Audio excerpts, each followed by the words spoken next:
and in the long run, they should be able to behave well automatically, without us teachers holding on to the stick in front of them, which ultimately I think can be quite detrimental if overused.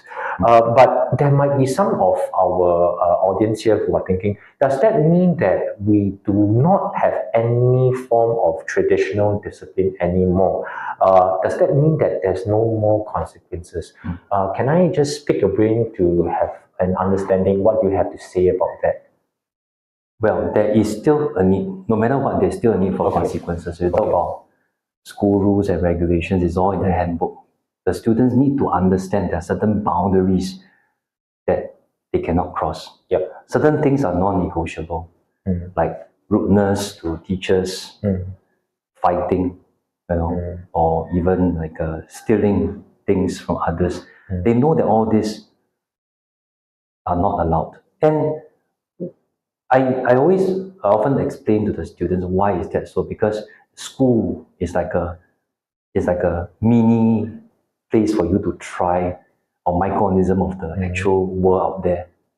You have 10 years in the primary and secondary school. You do something wrong, something that's not right, at least we are all here to tell you that it's wrong, and you correct it. When you go outside to work, you go outside, when you are an adult, the world may not be so kind, and there will be the law, the actual Singapore law or whatever law to give you the consequences for that. And if you break the law, then you have all the things that come to your way. So we always tell the students that in school, we guide you along. And when we talk about consequences, it's really about the logical consequences, where we draw them to something that, because you do it, this will come, right? And for example, if they are late, right, they have to stay back after school, after accumulating a few times of lateness. Why? Because we want them to stay back and we want them to reflect.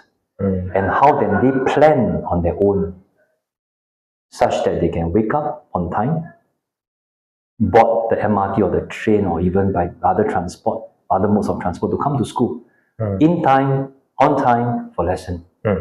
Why? Because we need to prep them for the actual exams, in 4 or 5 years' time. So the consequence must still be there, because there are certain boundaries that they cannot cross. If they cross, if it's serious offense, they need to have the consequences.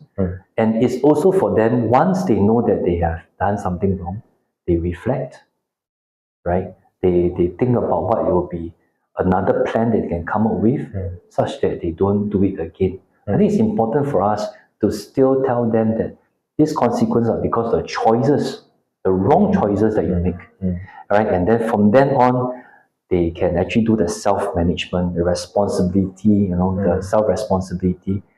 In fact, it's our 3 RC values, right? Our responsibility, resilience, respect of others, and also care.